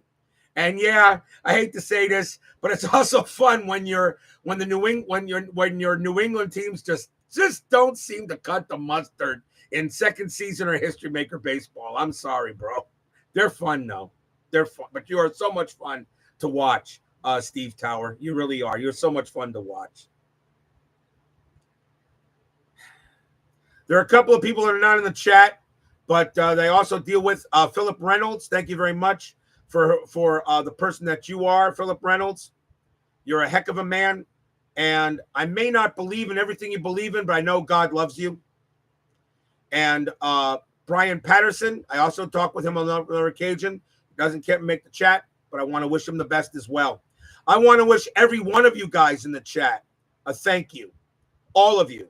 Ben, Sean, Jeremy, Tim, Clee Baseball fan, Doug Hunt, who's always there, Dave Vega, all of you guys, Tracy Meehan, Davo9, XSG2, even with this Harold Baines stuff. I want to thank every one of you. I think if I wasn't getting the exposure that I get from you guys in the chat, I probably would have stopped this long ago. If I was just rolling games and nobody saw anything, nobody joined me, I don't think it'd be fun, and I probably would have stopped. But I know all you guys look forward to the next seasons I do. You look forward to the selection shows. You look forward to the reviews. You look forward to the games. Even though some of you think it's rigged, which, maybe they are. But, I just want to thank all of you guys out there. Maybe some of us in the hobby don't say that enough. Maybe we don't say that enough to you guys. Maybe we don't say thank you enough. Some people think I should monetize the channel. I just don't want to do it. I'm not asking for your money. I really am not asking for your money. And if I ever decide to really monetize the channel again for memberships, I would always ask. Because I'm not going to do membership stuff or that kind of thing. I'm doing this for fun. I'm doing this for fun. But, I think because of all you guys out there, I just want to say a big thank you. I don't think if anybody wasn't watching this stuff, I don't think I would. I don't think I'd be doing it. But because you guys gave me the enthusiasm and the drive to continue doing it, all right, and to make changes here and there, I just felt a thank you note, a love letter to you guys was mandatory this time. As I said, I don't think enough of us thank you enough. We need to sometimes just have a chat like this and really just say thank you. You don't have to be here. You don't have to be here just watching me in my crazy room here with a Panther shirt, a Panther jersey, in a messy room, and just watch me, just talk. You don't have to be here. You don't have to be watching me roll cards and dice, which I still don't understand why you're doing that, guys. Get a life. Get a life already. Do something with your lives instead of watching a guy roll dice and move cards on a board. Come on. Isn't there other things you can do? But then again, I'm doing that when I go to baseball demos or Dave Gardner. I'm doing the same thing. I have no life. And you guys don't have a life either. Get a life. So I don't think enough of us say thank you. So maybe I'll really here for the last 15 minutes of this stream. I just wanted to say thank you, everybody, for who you are, for what you do. Some of us, I know we have our own lives, we have our own views. Some of us are on one side of the spectrum, some are on the other side of the spectrum, no matter what, whether it be politics, favorite teams, whatever. Okay. But either way, we're all human beings here, and we all share a common interest, and that's this hobby. And I know I've been doing it now for 5 years, almost pretty much 5 years, and I'm still the youngster, I think, in the hobby. Baseball Demo's been doing it longer, Dave Gardner longer, Al Red Sox fan longer, Chester longer. You guys have been doing it longer. And I'm still wet behind the ears. But I'll get there one day. I'll catch up to you one day. Remember, when you guys been doing it for 10 years, I've been doing it for 5. And when you do it for 15 years, I'll be doing it for 10. Oh, yeah, that's right. I'll never catch up. So once again, everybody in the chat, it's an honor for anyone that watches, that joins me for a game, and it's an honor for anyone who watches a replay and puts a comment in there. And I check all comments, and I always heart the comment to let you know I've read it. And even if I disagree with it, I'm still gonna heart it. And I probably won't reply. I just rather hear. I really don't want to reply to disagreements. I'd rather just now, of course, I've seen some offensive crap that I've deleted, but I don't think from you guys, but from trolls. But, but anything that, makes sense, I leave there, and that's it. So I just want to say, thank you to everybody, from the, from my heart, from my family, from what I do. And, I'm, a lot of people, some people are asking me, do I ever want to stop doing this? The answer is no. I have too much fun. I look forward to every inside pitch or fall classic season. I look forward to doing streamings and unboxings. I look forward to them, and I look forward to watching everybody else as well, because you guys are fun to watch. You guys really are, the ones that do this, and yeah, to you too, Steeler fan, to you too, Matt. I made some friends in this channel, and it'd be a great honor to meet you guys, to shake your hand and maybe have a meal with you. That would be something I would love. Like, we all talk one of these days about having a big cards and dice get together somewhere. I know I know they have the dice thing and all that, but unfortunately, it's just got to be a central location for everyone to meet. Maybe one day we'll really do it. Maybe one day we'll really do it. But all of you guys are terrific. You really are. And I thank you very much for everyone. Okay. You guys are totally. Can you stay with me in beautiful Boca Raton?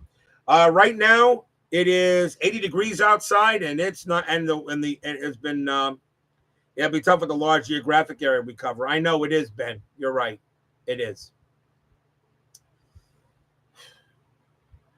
Okay. That's it. Thank you all for joining me tonight. Please leave a like on your way. Oh, you just got me in there, Salvador America. You moved back to Western Mass. I forgot about you. Thank you there, Salvador America. Of course, everybody knows Salvador America is the greatest New York Yankees fan on the planet. There is nobody bigger Yankee fan than Salvador America. Salvador is the greatest Yankee fan of all time. He lives and breathes pinstripes. He has a picture of Bucky Dent on his wall, and and I know he roots for the Yankees every single day. Don't you, Salvador America?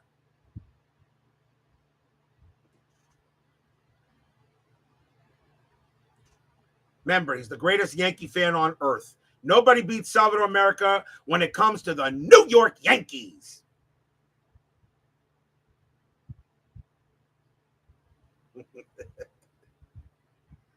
Still delirious there. Still delirious there, announcer boy. Nah, he loves his Red Sox. There's not a bigger Red Sox fan than Salvador. So thank you all for joining me tonight. Please leave a like on your way out through the, I guess it'll be the turnstiles. Subscribe if you've not done so. Make sure you hit the bell, because I'm going to go ahead and close this out, guys. Time to watch a little hockey, and I'm going to take a week off. Maybe I'll stream something next Sunday. All right, we'll see.